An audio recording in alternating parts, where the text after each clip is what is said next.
Hello students, आज की video में हम टार्टरी पोएम जो कि वाल्टर डेलामेर ने लिखी है इसके स्टैंजास को एक्सप्लेन करेंगे विद रेफरेंस टू कॉन्टेक्स्ट। इस पोएम के 4 स्टैंजा हैं, उनकी एक्सप्लेनेशन करते हैं। लाइन 1 till 8 हमने स्टैंजा 1 इसको बनाया है, ठीक है। If I were lord of Tartary myself and me alone, my bed is be of ivory, of beaten gold my throne, and in my court should peacocks flaunt, and in my forest tigers haunt, and in my pool great fishes slant their fins athwart the sun। चलें जी, इस stanza की explanation करते हैं with reference to context. Reference: these lines have been taken from the poem Tartary written by Walter de la Mare. अब हम context को पढ़ते हैं। कॉन्टेक्स्ट बेसिकली पूरी जो पोएम होती है ना, उस पूरी पोएम में से इंपॉर्टेंट पॉइंट्स पिकआउट किए होते हैं, उसे कॉन्टेक्स्ट बोलते हैं, ठीक है। यानी कि मेन एब्स्ट्रैक्ट जो पोएम का होता है कॉन्टेक्स्ट में वो दिखाया जाता है। This poem is a journey into realm of imagination.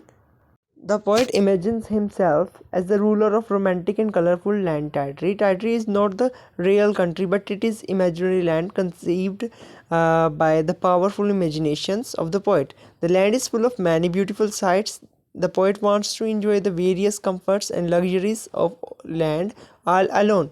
The land is full of rivers, hills, villages, and green forests. The trembling lakes and running rivers add to the beauty of the land, and land is full of many fruit trees on which chirping of birds park. A scent breeze visit the land quite often। अच्छा students, इस context के अंदर poem का जितना भी overview था ना, तमाम बातें पोएम की इसमें डिस्कस की गई हैं कॉन्टेक्स्ट में। कॉन्टेक्स्ट आपको वंस सिर्फ एक दफ़ा ही याद करना होगा और तमाम स्टैंजाज में आपने यही कॉन्टेक्स्ट पुट करना है।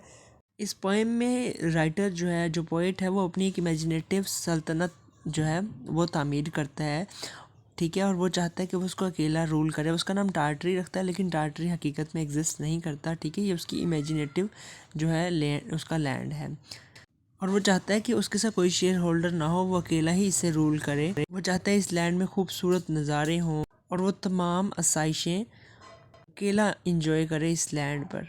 वो चाहता है इस लैंड में रिवर्स हों, हिल्स हों, विलेजेस हों, ग्रीन फॉरेस्ट हों, वो अकेला उनका मालिक हो, वो सब उसके ताबे हों।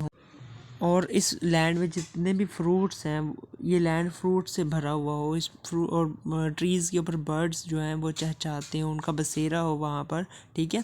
और असेंट ब्रीज़ और एक खुशबूदार हवा चले जो पूरे लैंड का विज़िट करती हो कभी कभार। तो ये उसकी इमेजिनेशन है इस पोएम में।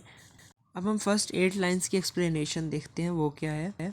In these lines, the poet tells us that he will be the sole lord of romantic land, Tartary। Tartary का वो अकेला ही सोल लॉर्ड यानी कि अकेला ही मालिक हो, अकेला ही उसका किंग हो, उसके साथ कोई शेयर होल्डर ना हो। As a lord of Tartary he will have a magnificent court where peacocks would show their beauty. इसमें उसका एक शानदार दरबार हो जिसके अंदर पिकॉक्स जो हैं वो नाचते हों और अपनी खूबसूरती दिखाते हों। His throne will be made of bright and delicious gold. खूबसूरत सोने के साथ उसका जो है तख्त बना हुआ हो।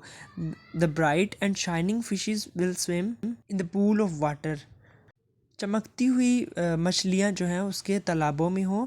दे will look very beautiful in the light of sun. जो सूरज की रोशनी में बहुत खूबसूरत दिखें।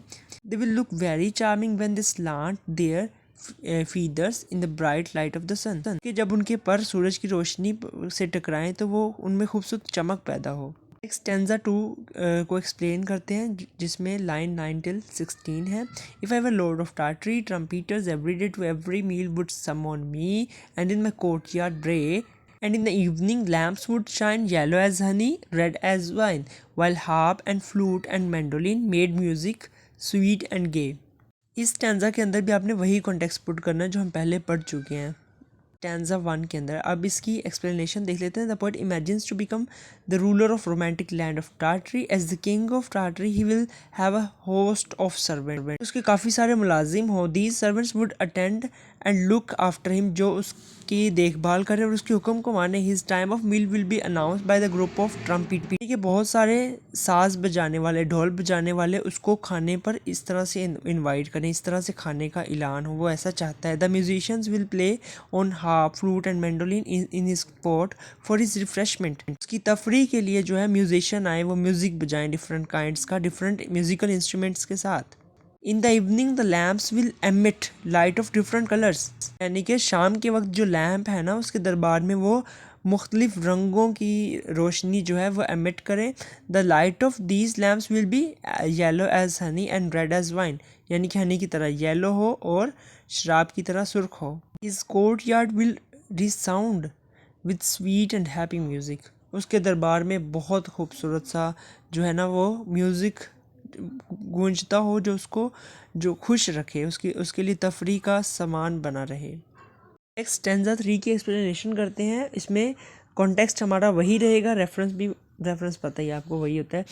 और स्टैंजा 3 के अंदर 17 से 24 तक लाइंस को हम डिस्कस करेंगे। If I were lord of Tartary I had wear a robe of beads, white and gold and green they had be, and cluster thick as seed, and ere should wan to the morning star. I had donned my robe and smister, and zebras 7 should drawn my car through Tartary's dark glades. Reference to the context is same as above. Explanation देखते हैं इसकी। In these lines the poet points out that he will wear royal dress. The dress will be decorated with white, gold and green George's pearls that will be embedded there like seeds. In lines के अंदर poet कहता है कि वो एक खूबसूरत लिबास पहनेगा जो कि मोतियों से सब्ज, सफ़ेद और सर्द रंग के खूबसूरत मोतियों से जड़ा होगा, जो की तरह जैसे बीज जुड़े होते हैं ना उस तरह। He will fix up a dagger in his belt, यानी कि वो एक खंजर को ना अपने बेल्ट पर, अपने कुर्ते की पेटी पर जो है फिक्स करेगा। He would get up early in the morning, वो सुबह सुबह उठेगा, and go out for a walk, और वॉक के लिए जाएगा, of the shining path of forest, जंगल के चमकते हुए रास्तों में से, in a carriage driven by zebras 7, यानी कि 7 ज़ीब्रास उसकी गाड़ी को चलाएंगे और वो जंगल के रास्तों में से टार्टरी की सैर करेगा, रोशन रास्तों में से। In this way he will enjoy the beauty of nature, इस तरह से वो फितरत की खूबसूरती को इन्जॉय कर सकेगा, लुत्फ़अंदोज़ हो सकेगा।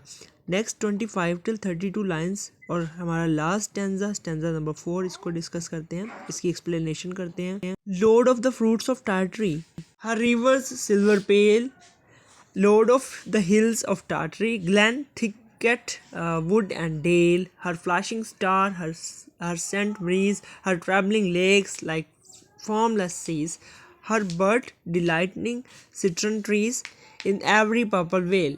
अच्छा स्टूडेंट्स, अब हम इन लाइंस को एक्सप्लेन करेंगे।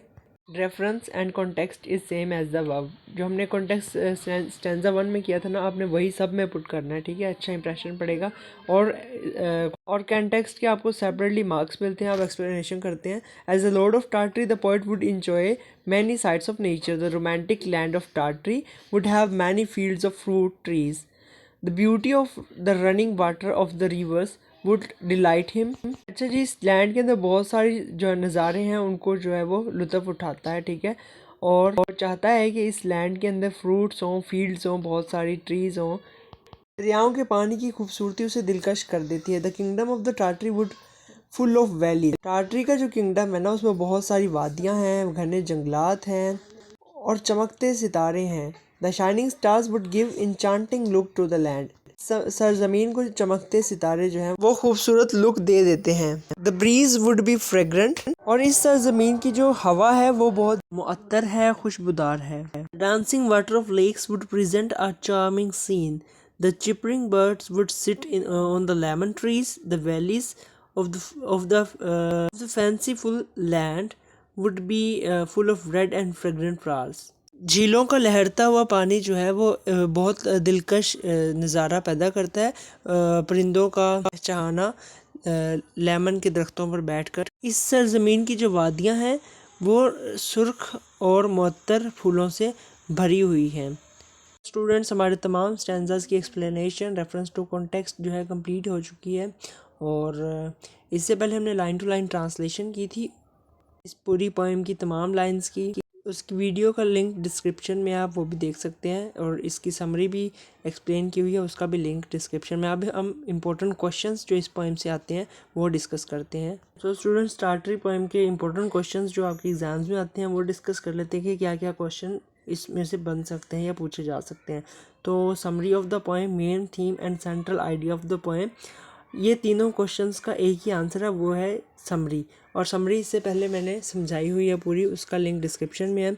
उसके बाद how does the poet fulfil his dream of getting power on earth. तो इसके लिए इसका आंसर भी समरी ही है। आगे images and colours words use in poem, इसमें आपने जो इमेजेस यूज़ हुए हैं, जो कलर वर्ड्स यूज़ हुए हैं, वो आपने इसमें बयान कर देने। इसमें हमारा स्टैंजा 3 है ना, उसकी एक्सप्लेनेशन आप लिख सकते हैं। What color words has the poet used in Tartary, आप इसमें स्टैंजा 3 यूज़ कर सकते हैं, ठीक है, उसकी एक्सप्लेनेशन। आगे Tartary is romantic poem, discuss it, तो इसमें आप तमाम स्टैंजास की एक्सप्लेनेशन को लिख सकते हैं। उसके बाद क्वेश्चन है discuss de la Mare as a lover of nature with reference to his poem Tartary. इसमें भी आप जो है तमाम जो आपके स्टैंजाज हैं उसकी एक्सप्लेनेशन थोड़ी थोड़ी बता देना। What type of imaginative land is Tartary, और इसमें आपने ना टार्टरी इमेजिनेटिव लैंड जो है वो किस किस्म का है, तो इसमें आपने तमाम पोएम है ना जो उसकी समरी ही आप इसमें पुट कर सकते हैं। यानी कि आपको समरी और स्टैंजास की एक्सप्लेनेशन आपको बस ये याद रखनी होगी, आप हर सवाल का जवाब दे सकते हो, कोई भी वो पूछ ले। So good luck students, hope you will better understand these explanations of stanzas, and these questions are very important and mostly asked in previous papers.